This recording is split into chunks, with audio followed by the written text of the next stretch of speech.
Thank you for joining the Beverage Business webinar. It's actually our first one under this branding, which is very exciting. I'm looking for my notes because I knew I would forget what I wanted to say, but anyway, let's just talk about it. So as most of you know, if not all of you, Rachel, I love that background. I'm Heather Kelley. I'm based in Portland, Oregon, founder of Beverage Business Consulting and the Consulting Collective.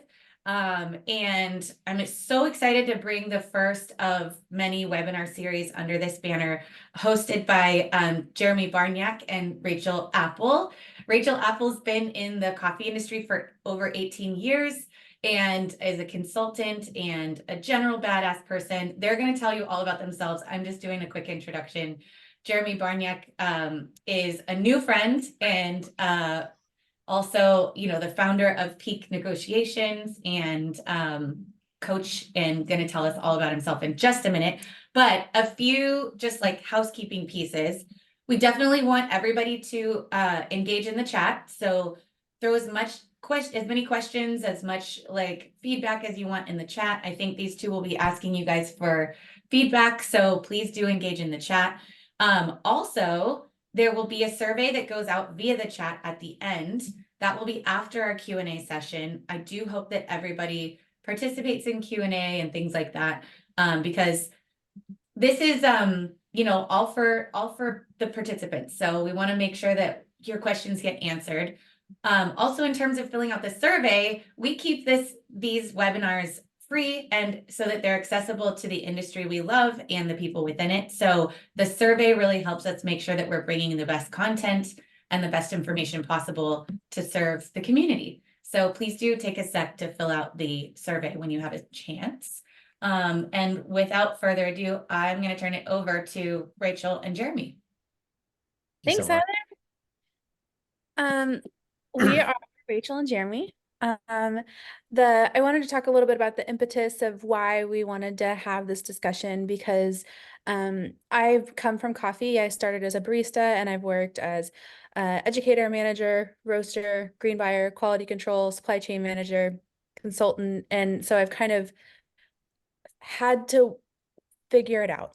I have art degrees. I did not go to business school. So I've never once been formally instructed on how to negotiate for myself, and I've stumbled through it for almost 2 decades. And at a previous job, Jeremy and I worked together for a coffee tech company, and I was exposed to vistas of new information. And I was thinking recently about Jeremy, when I'll let him introduce himself here in a second, and about his consulting company that helps people negotiate, and how valuable that information is and empowering that can be, and how much I have not had that in coffee. And so I asked if he would come share his expertise. I'm watching a webinar about salary negotiation if you want to. Nikki, you're not on mute. Hold on. Everybody mute, please. I'm glad you're here. Yeah, so happy you're here. Sorry. And maybe inviting more people. Yeah, come on over. Yeah, keep inviting more people. Let's pretend like she has a whole audience behind her. Okay. And so, that led this collaboration. And Jeremy, I'll let you introduce your background. Well, Rachel, thank you. And Heather, thank you for organizing this. It's great to be talking about something that I think is very interesting and I'm quite passionate about within an industry that I've really learned to love. And as Heather was saying, a lot of people, not Heather, as Rachel was saying, a lot of individuals, herself included, even myself included, aren't exposed to salary negotiations and sort of have this perception around how difficult it can be. And those can range from people that are baristas all the way up to individuals in the C-suite. So fear of negotiations can hold back people from all walks of life, at all salaries, in all different industries. And I work with people from around the world, from across the spectrum. It is not universally, one group of people versus another group of people that know how to do it or don't know how to do it. So demystifying that and helping individuals get through these conversations is incredibly gratifying for me. And I love hearing about how people are able to advocate for themselves for more compensation and earning what they're worth, or for parts of their job that might be valuable, like vacation time or equipment or health insurance was something I helped someone out with within the industry, the coffee industry. And there are lots of avenues for individuals to not feel like they are along for the ride and becoming more of an active participant in their life and their choices. So this topic is very near and dear to me. I've had corporate experience where I've learned about how to negotiate more effectively, but perhaps the area that I've learned the most is working with people like yourselves, and really diving into the practical elements of negotiation, but also the people elements of negotiation, because it's like 75% psychology and therapy and 25% negotiation practice. But I'm very excited for this conversation, and hopefully there's lots of questions from the team. And Rachel and I will have a chat and talk a little bit about it. And yeah, hopefully you get value out of it. Okay, wonderful. Thank you, Jeremy. So we're just going to start with some foundational principles of salary negotiation. But before that, let's get in our chats. And have you ever? I know there's a handful of people here with varying levels of experience in the professional world. Can you just drop in if you've ever negotiated your salary? We've got a yes and a sort of. We got so many yeses. We have stats later, but Jennifer, good. Like that. Nice. yearly follow-up, go off. Yeah, anyway, so dope. I think that's great. Okay.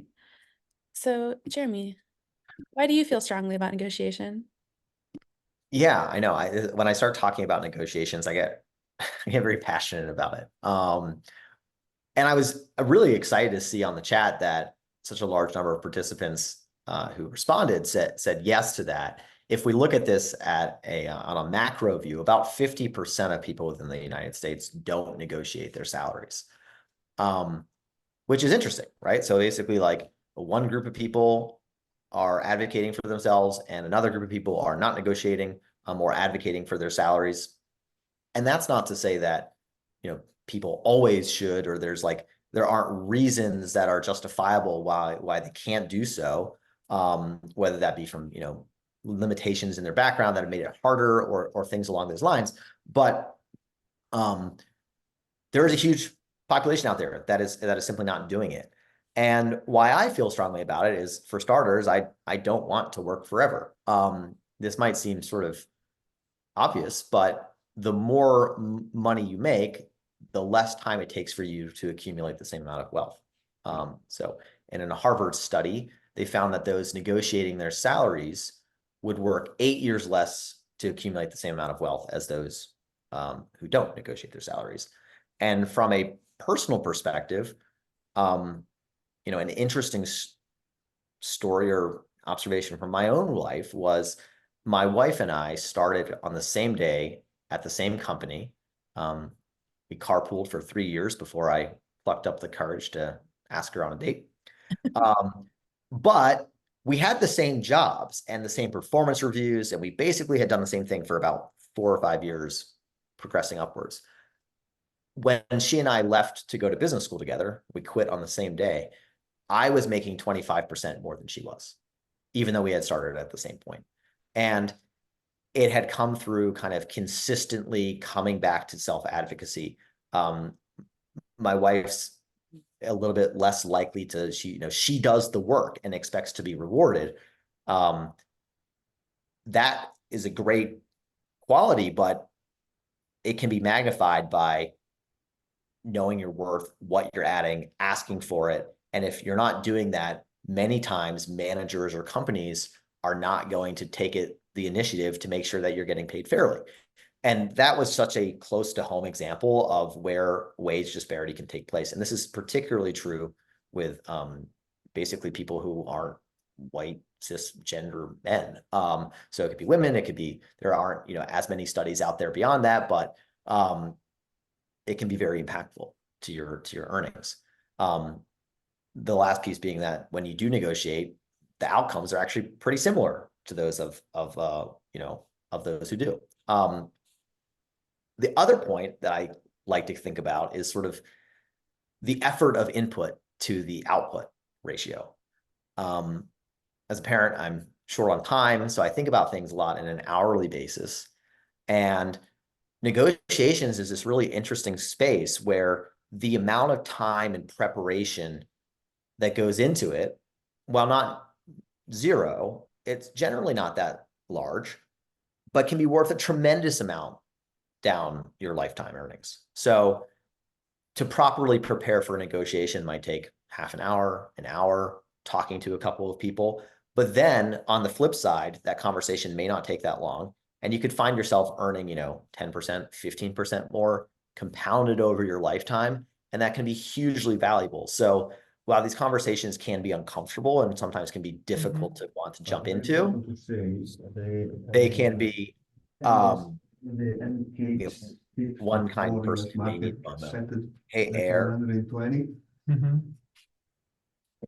For your market, I think because somebody's not muted, but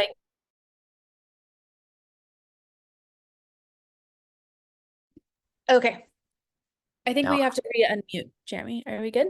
No, Yeah, unmute yourself. I just muted everyone. So if that happens again, I might mute everyone so I don't have to search for who it is. And then you guys just unmute yourself again, okay? Yes, Awesome. if you mute me again, Heather, I'll know I've gone significantly off course. But then the other space is really about, where are there parts of your life where you can earn, significant impact with a relatively low amount of input and a bit of thoughtfulness. And that is one of those areas where, again, like the value of negotiations, I think, can be so high versus sort of your standard wage or what you might do to get a raise once you're in a position. So I look at it from a ratio perspective and how powerful it is. And then lastly, the thing that, many times people come back to that holds them back from negotiation is this fear around sort of what can be the repercussions of it. And from my experience, effectively, these conversations, if approached constructively and, collaboratively, they tend to be virtually risk-free. There's an opportunity to improve your situation without some of the downside that maybe times people often associate with asking for more money or those types of things. So I will move on from there to get a little bit of, another poll of sorts to find out sort of what people think about negotiations, what might be holding them back. Yeah, and I think one of the things that really shifted my lens after talking to you the first time, Jeremy, was like the first point of more money that I earn now means less work later. Because I kind of live in this elder millennial mentality of like more money that I earn now means that I can live. And like I'm thinking about that, like extrapolated long term of these small conversations that do take 60, 90 minutes to prep for actually impact down the road in my life. And I think that was a really big perspective shift for me and something that I took away from one of our early conversations and I think is very valuable. So we have one more chat poll. What feels scary about negotiating your salary or squishy? It makes me feel squishy when you go into those conversations. Like, what are the things for you? We'll take 20 seconds here for you to share the unknown. Yeah. I know for me, it's like having to believe in myself, like believe, like own like my own worth or understanding like the value that I'm contributing. We have a couple more. Kendra, I didn't even realize that was you, Kendra, because the name was different. The last name was shorter. What's up, friend?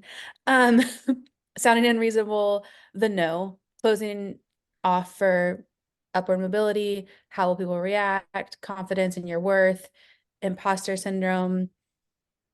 Yeah, I think that all sounds correct.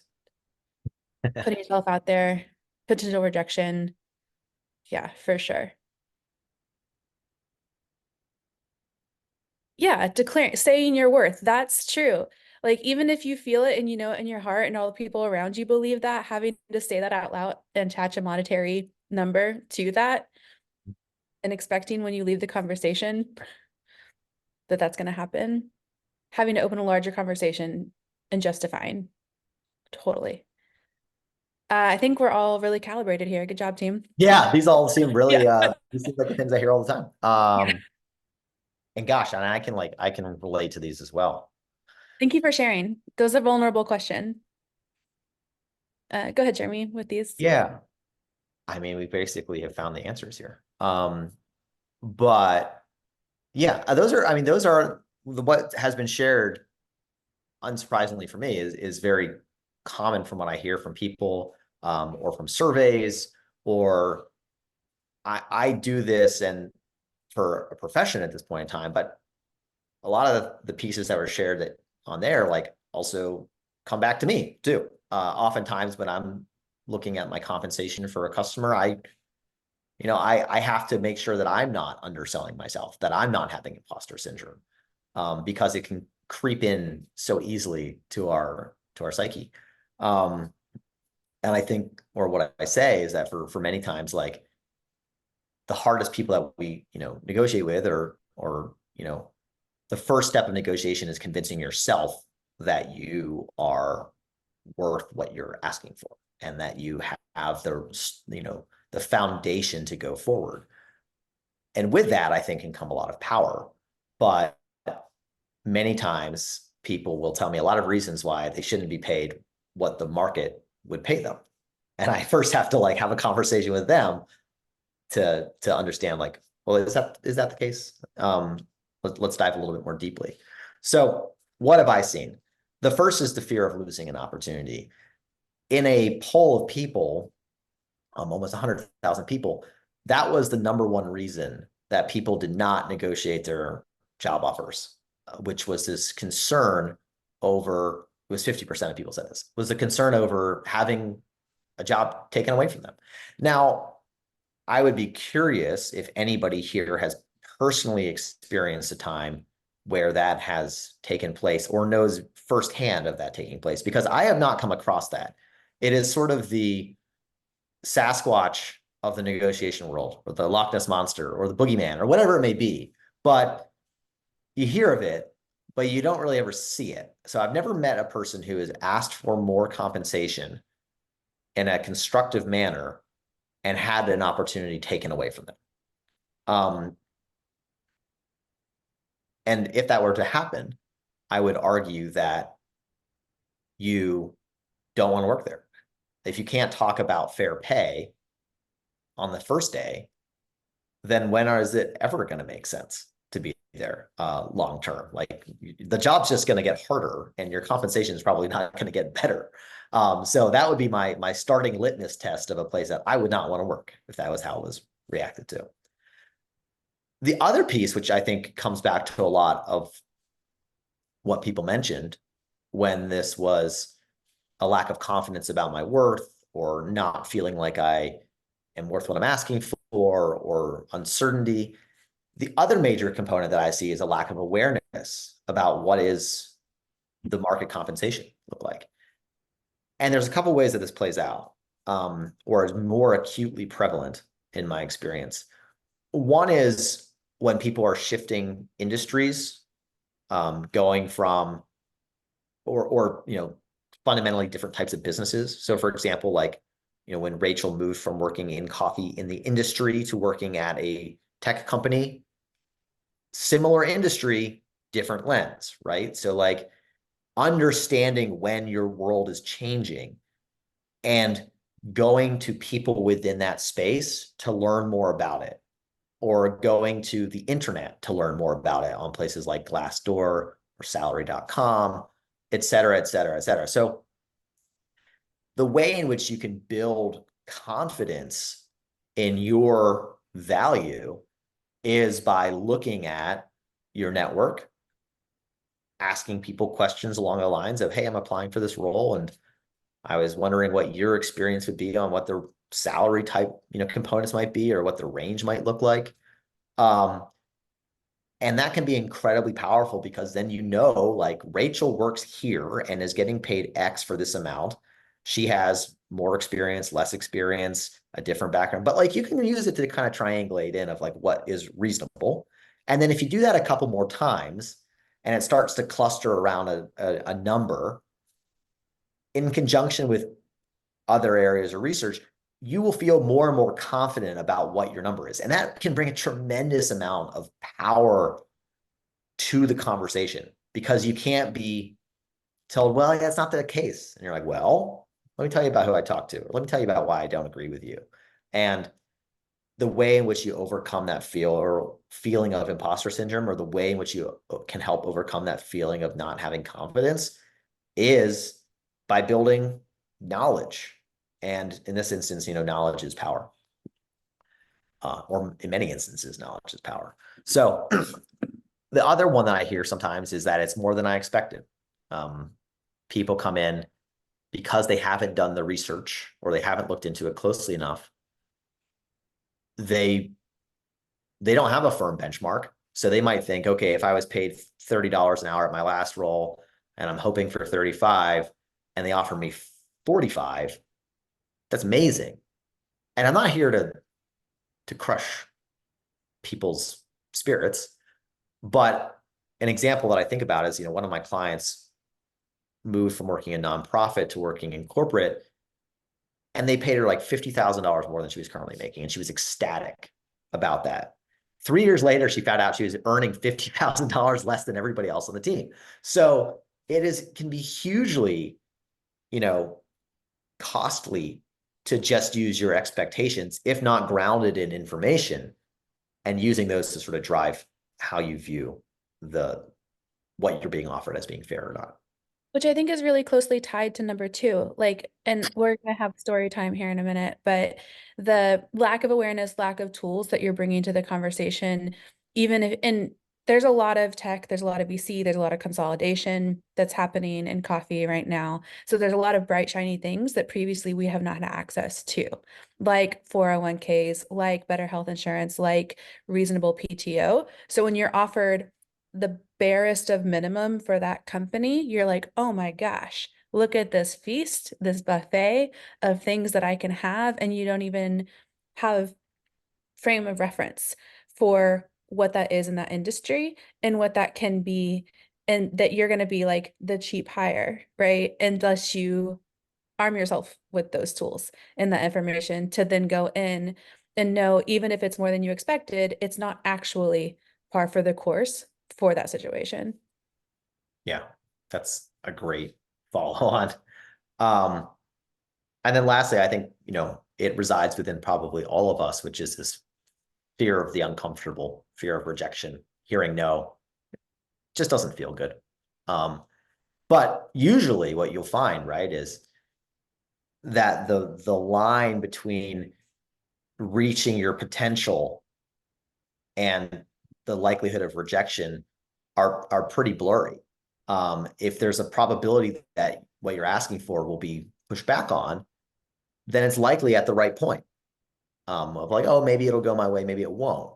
If every single time you ask for something, you're getting it, then you're probably not valuing yourself highly enough. I often talk to entrepreneurs or solopreneurs or people like that, and I'm like, what's your win ratio on bids that you're putting out? And they're like, oh, it's almost 100%. I'm like, well, then you're not pricing high enough, is my reaction from that.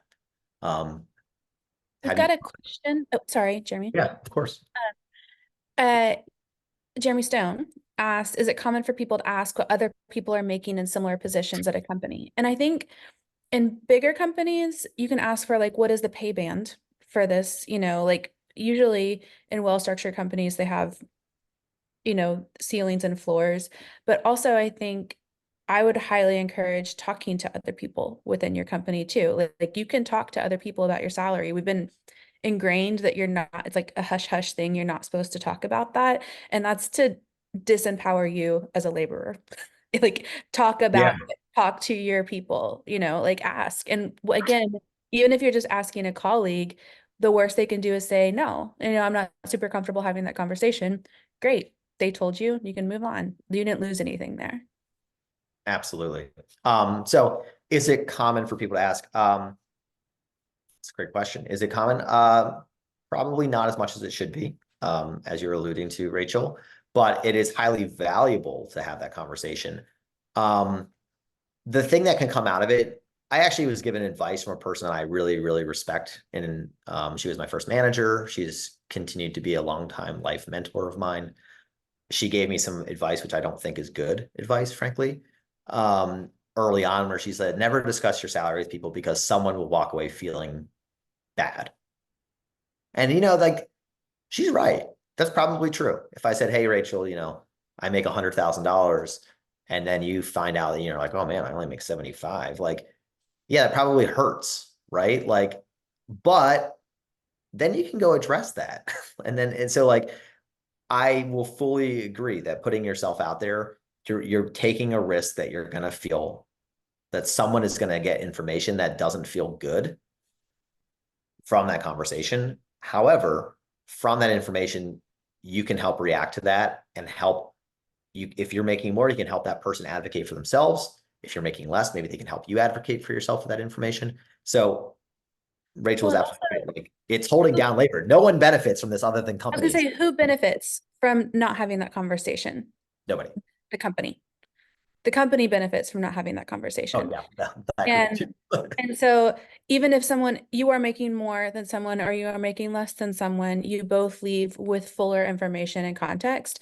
And neither one of you benefited from learning that. Well, one of you benefited from finding out that you didn't make as much. And the only benefit that comes from not having that conversation is to someone who's not paying you enough.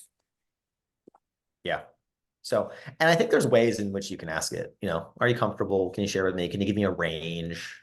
Those types of things, which kind of like takes the directness out of it and puts them in a place where like, I think this is probably about the range. So we're going to move on to maybe some more coffee specific examples, mostly some story times.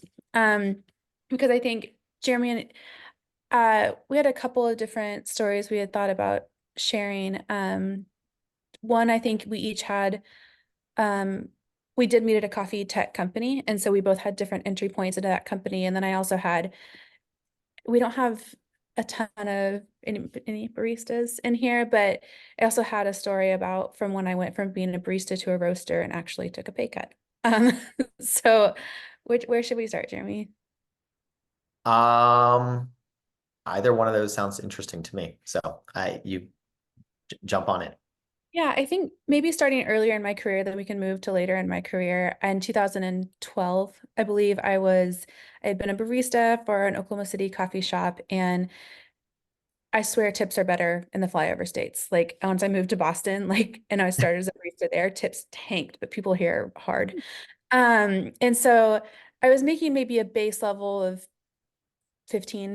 12 to 15 an hour because I think I was a lead barista or had like a trainer capacity, but I was making almost double that in tips hourly. So I was making like decent barista money, but then the roaster was going to leave, and I'm always curious and I always want to learn. And so I was like, I'm going to be the roaster. And after getting that position offered to me, I think, again, it was like, one, roasters don't get paid well generally. Oh no, we went down. We went one. But two, they wanted to offer me a salary, and I think the salary that they had offered was like 32,500 to be a roaster full time. And I did the math, and I was like, I will be taking a huge pay cut to be your roaster, which is like a higher visibility, more important job. I'm the only roaster. I'm managing your accounts. I'm fixing people's machines. I'm making green buying decisions, and I'm like helping out production. And I will be making less than I'm making as a barista, which is like more fun and like less mental labor, I think, than being a roaster. And so, and I found out the guy before me leaving was making 35. And I showed them the math of, I know you need a roaster. This guy's leaving to go start his shop in 2 weeks. You don't have anybody else. And I could just stay working for the cafe and be making more. And so they were like, okay, we can do 37,500. And so it wasn't huge. I still did take a pay cut because I'm unwell. I don't know. But I was able to negotiate $5,000 on a less than $40,000 salary, which like made a difference. And because I don't think I even thought about it as negotiating. It was just like, that's not fair. Like, that's not fair that I'm doing this much more labor and taking a pay cut for that. So it was kind of one of my earlier life experiences in coffee, trying to negotiate. But I think often in coffee, we're shown, well, you have this opportunity, right? You have the opportunity to learn, you're going to get exposure, you're going to be able to touch green coffee, you're going to learn the magic behind roasting. And in reality, like that is valuable. It is professional development if they actually train you. But also you have to be paid for that labor too. That's a great story. And I love how, I mean, I've mentioned before, Rachel, the more I talk with you, the more I'm like, you're a really great negotiator, Rachel, the way in which you approach things. I think about like my first negotiation experience coming out of undergraduate school. So I graduated in 2009 and I was going into finance in 2008, trying to negotiate in an industry that was in free fall, or trying to find a job at, in an industry that was in free fall. I got one job offer really late in my recruiting cycle. There was a high probability that I was not going to be employed and that I was going to go live with my parents, which was representative of the time and totally fine. But I got a job offer and it was actually pretty good. And I was really excited about it. And it was the place I wanted to work. And then I went and asked if I could get more money. And they promptly said no to me because they didn't have to give me more money. It was part of a training program. There was like another 100 people that they had hired at the same salary, and it was already a high salary. Like they had a very strong reason not to give me more money. What they didn't do was say like, you're crazy, or like, this is so out of like, we can't hire you. We need to like rescind this job offer. And I think from that was very powerful for me, which it gave me this confidence that I was able to go ask for something and be told no. And then I was able to move on, knowing that I had gotten the best deal I could have gotten for that. And that they were comfortable, that they were paying me fairly within what they could do. And that was helpful for me. And it didn't lead to a negative repercussion that I think does keep so many people on the sidelines. And then I think a more recent story that I was alluding to earlier about like moving from coffee into tech and not having any sort of frame of reference. Like I worked in warehouses for years, warehouses with no windows, just roasting coffee, doing QC, being a buyer. And then I had the opportunity to move to a VC-backed tech coffee company. And I had known this company for many years because of Massachusetts and my previous position. And so I knew what the job was. I knew the team. I knew that even when they were hiring people, because I had helped incubate this product, they were always like, well, we want to hire our own Rachel Apple. They just didn't ever think that I would leave George Howell. And so I knew that, and I was like, great, love that. It came time to where I needed to make a move. I think I had that year and a half into COVID thing that we all went through. And I was offered, I think, $10,000 more than what I was making in my quality control and buying position. And I was like, it was what we talked about earlier. I was like, great, that sounds great. I get better benefits. I get equity. I get actual structured PTO. There's dental involved, and I get $10,000 more.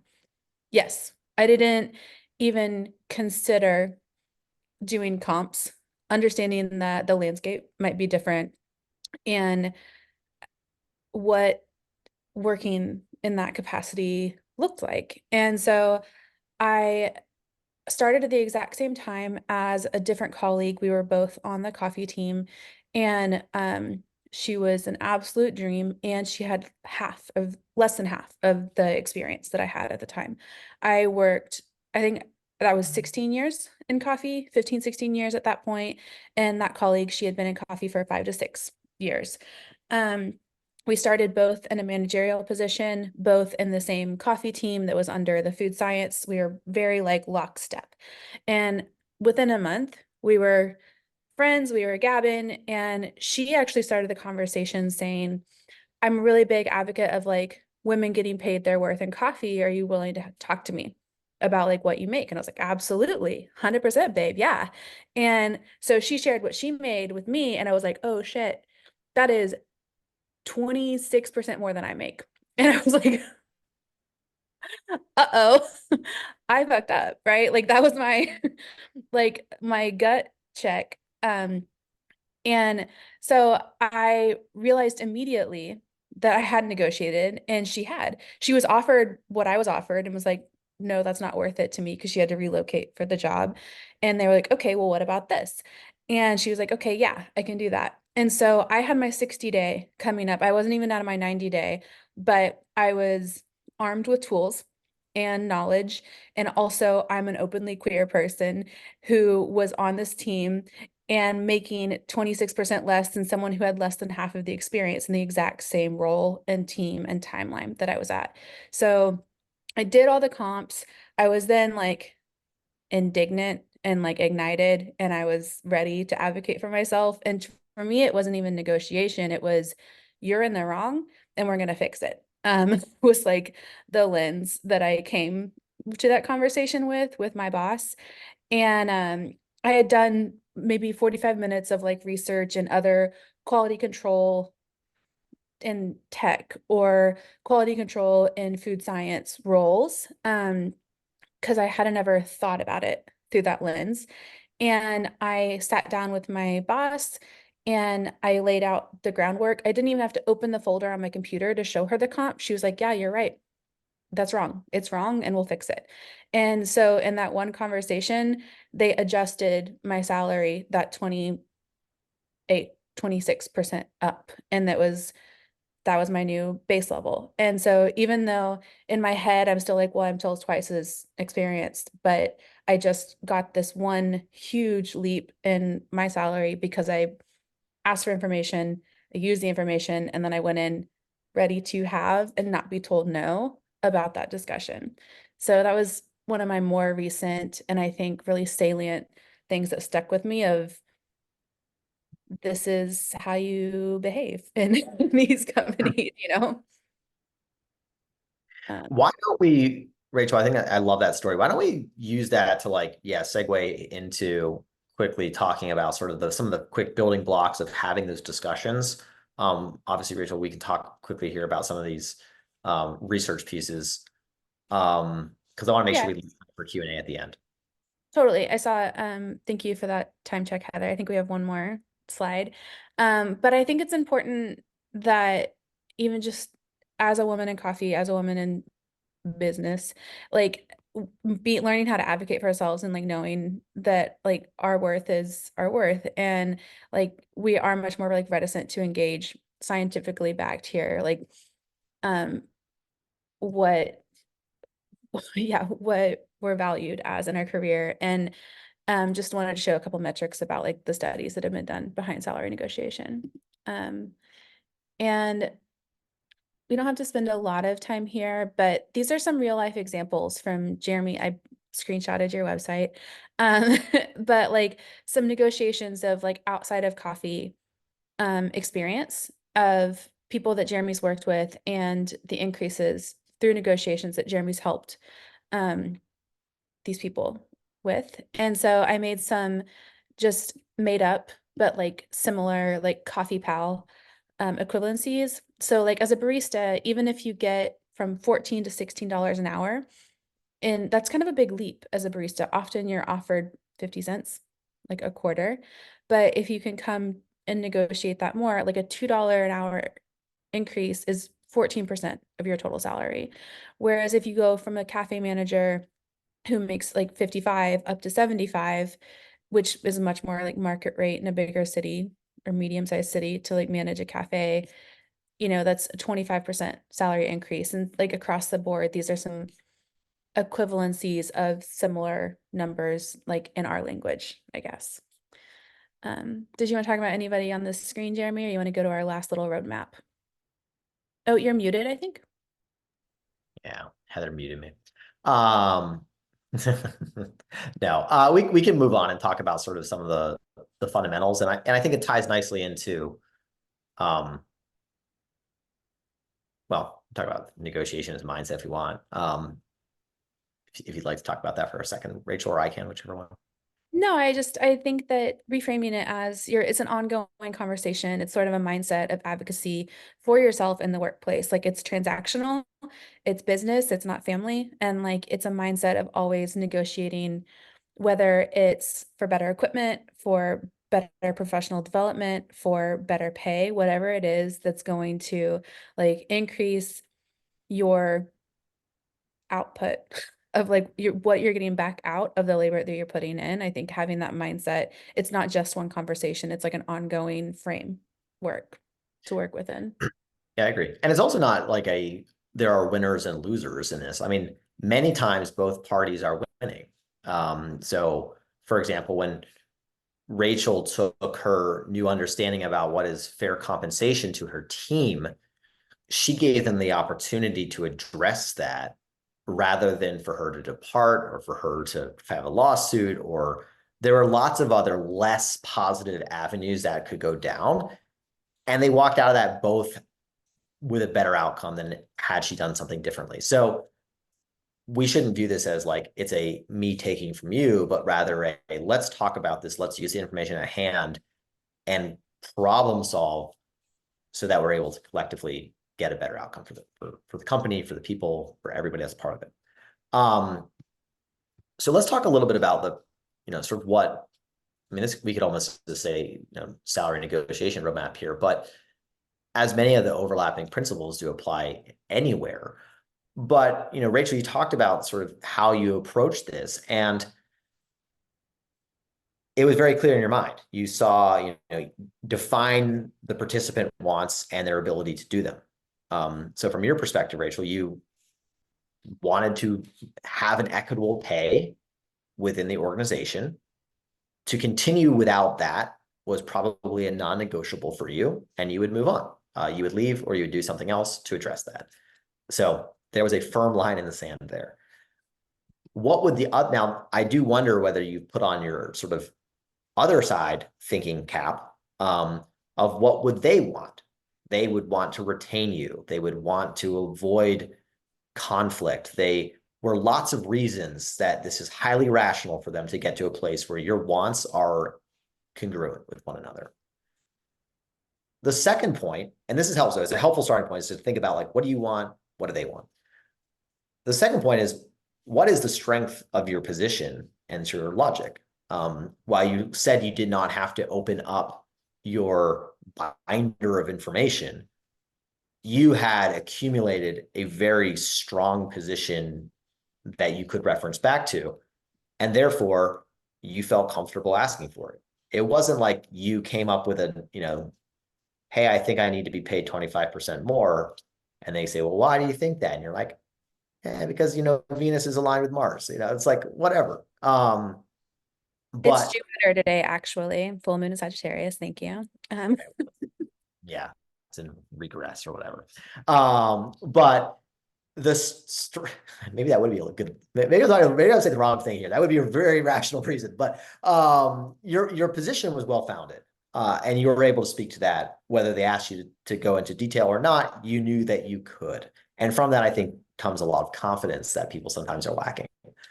And then, the last piece is when are you going to deliver this and how are you going to time it?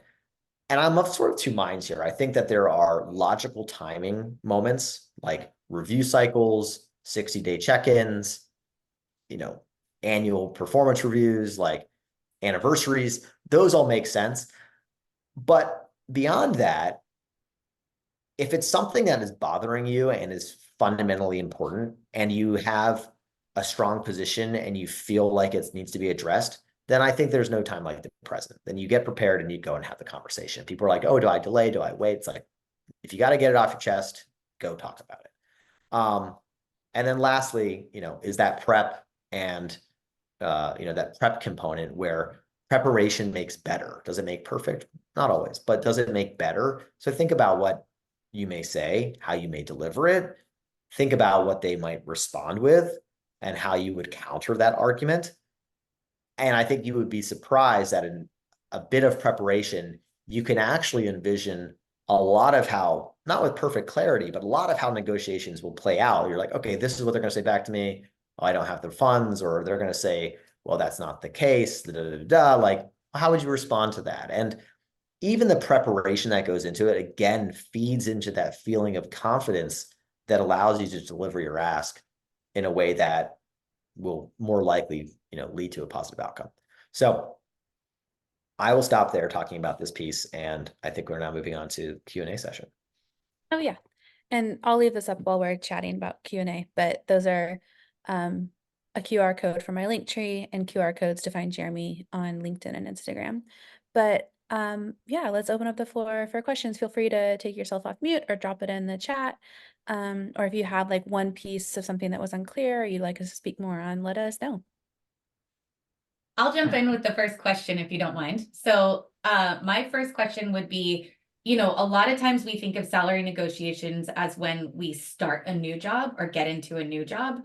I would like it if you guys could touch quickly on salary negotiations as they come for like performance review or on an annual or whatever basis.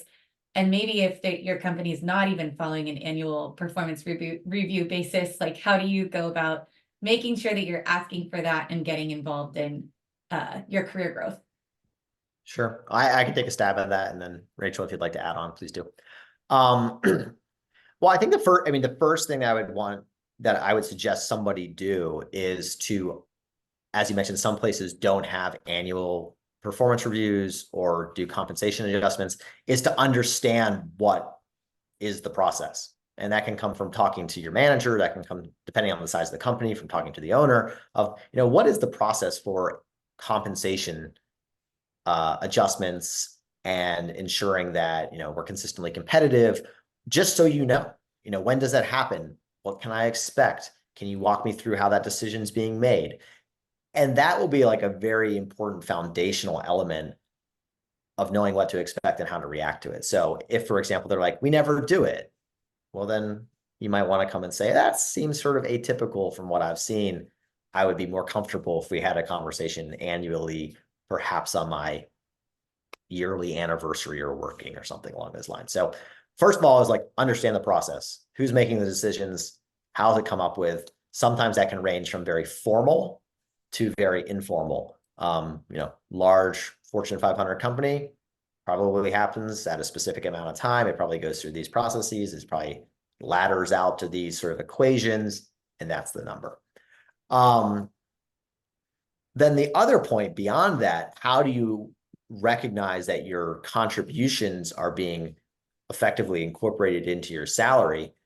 There, I would again start with the questions of sort of, or observations, et cetera, of what is important to the company or important to my organization or part of the team or whatever it may be, and how are my contributions tying to that initiative?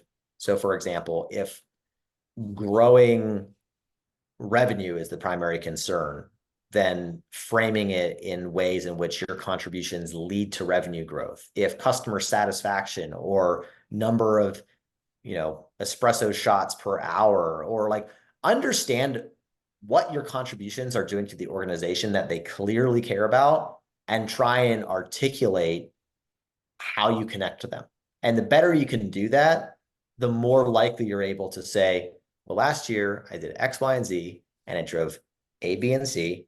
I understand that this is valuable to the team. Therefore, I would expect Y. Or like, what is the average increase this year?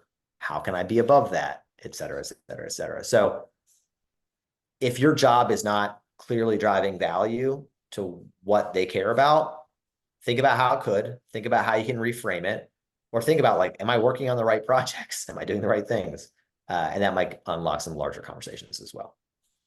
Yeah, I think we have one more question in the chat, but before we move on to that, it's also thinking about, as someone who's never been particularly sales based, and I know that's like what brings income in, is very easy to be like, I did whatever metric and I brought in this much to the company. I work more in supply chain where it's like, how much did I save the company, right? Like maybe I built a system. Wow, I'm just gassing myself up with on accident over here. But like, how much did I save the company? If I came in 3% under budget on my green budget across the board, maybe that saved the company $100,000. Like, and that is a salary. So let alone it, maybe I'm doing other things, so like keeping accounts happy, or maybe I like built a system that was more efficient and saved 5% of my own time that I can then be spending on other projects. So like thinking about it in creative ways to the value that you're adding, even if you're not in like a sales or marketing or D2C capacity, what is it that like you're excellent at that is then contributing like a margin that the company is then getting extra money out of your work that then should be returned to you? We had one more question. Jeremy, I love this question. What do you think about negotiating for PTO or vacation time or more money after you've had an annual review? So like on the off cadence, and then also advocating for like professional development or more benefits in lieu of salary. Mhm. I'm not sure if there's two sort of two separate questions in here. So one feels like outside of salary, how do we negotiate these sort of other things like PTO or I mean that's I guess PTO, vacation time, same thing. Benefits, healthcare, et cetera. And the other piece is sort of like after you've had a review cycle. So I'll start with the second part first for me, which is I fundamentally believe that it's easier. Well, for starters, it varies. Smaller companies tend to have more flexibility within what can be done because they don't have as much bureaucracy and processes and teams that have to do things, so they can move in a way that's more flexible. So for example, if you had a conversation around PTO, or you had a conversation around an annual review and you want to go back and revisit it because it fundamentally doesn't feel like it's in sync with what you're worth or what you're seeing from other areas, then I think that's very reasonable. On the flip side, if you're working at a large company or a place that has a more standard approach to annual performance reviews, you're best served setting expectations early on with your manager or who the person is advocating for you, and you understand that by asking how the process works, so that it doesn't get baked into a budget or a plan. Because once it sets, it's kind of like, it's kind of like baking a cake, right? Like it's harder to adjust it once it's been done. In the process leading into it, hey, I've been doing really good work. This is sort of what I'm expecting this year. This is what I'd be targeting. This is what I'd like to see improved upon. Then that puts people in a position where, as they're looking into the future, they can make those adjustments sooner than later versus having something that's already been committed to. And now you have to go back to the drawing board and try and get it redone. So I think retroactive negotiations at large companies, while not impossible, can be a lot harder, can be, are probably not preferable. So that's sort of like the first bit around the timing. And then of course, when it relates to things like PTO or other benefits, those things are very much so negotiable.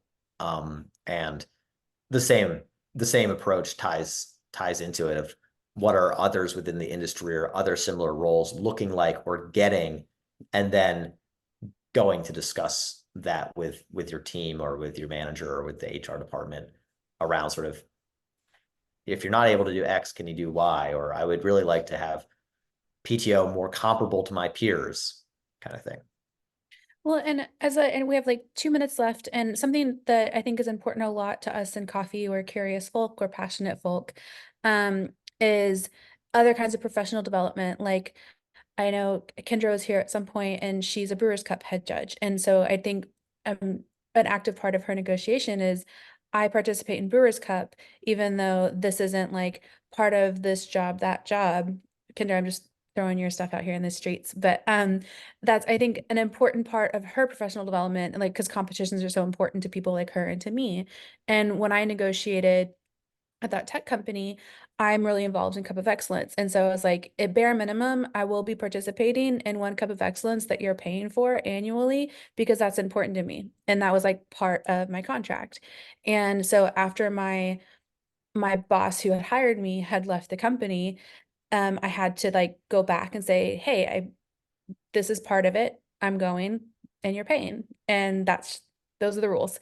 And like, there was a lot of like good benefits for me going on behalf of the company that I could have come back with metrics on that, but I negotiated it and it was part of my package. And so it's like going to Expo or going to a retreat or having an SCA membership or whatever, those are all negotiable, you know.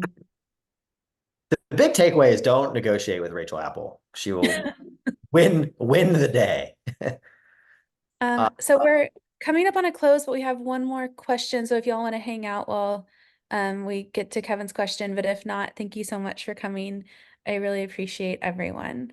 But Kevin, your question is talking a little bit about the importance of establishing with your employer what success looks like and KPIs for your role prior to having these conversations. That's great. Yes, I mean, yes. That makes the conversations more objective, right? And reduces the likelihood that I don't want to use the word gaslighting, but like, you know, the metric just gets moved, the bar changes. They like, well, how do we know what success looks like? How would I calibrate myself? Not only will that help you do your job better, but then it will help you advocate for compensation or other benefits more effectively and avoid you from, you know, not avoid it, but sometimes one of the things people talk about is like that confidence, that imposter syndrome. But for example, like if you know what your KPIs are and you're doing really well at the KPIs, that should help you get over that feeling that maybe you're not worth asking for more. Maybe you shouldn't have imposter syndrome. So it's super valuable to understand like how are you evaluated, and then use that information to drive the conversation around what your worth is. If you don't know that, sometimes it's difficult, frankly. If you don't know it, it does make it a little bit more hard or a little bit more difficult to sort of look at it objectively and say like, this is what I did and this is why I deserve it. Thank you. And there's a survey in the chat. We would love your feedback. Yeah, thank you both so much for the time and the wisdom and all of that stuff. You guys, you can reach out to Rachel Apple or Jeremy Barnyak if you have additional questions or need a coach or just need like an amazing person to chat with, which is always Rachel and Jeremy too. And Jeremy, come on, Heather. Yeah, and Jeremy. I know we Jeremy, just met, but we're just newer friends. That's all. But anyway, thank you for joining. Please fill out the survey and please come again soon. Take care, you guys. Thank you for having us. Yeah. Thank you for inviting me in. Thank you. Take care.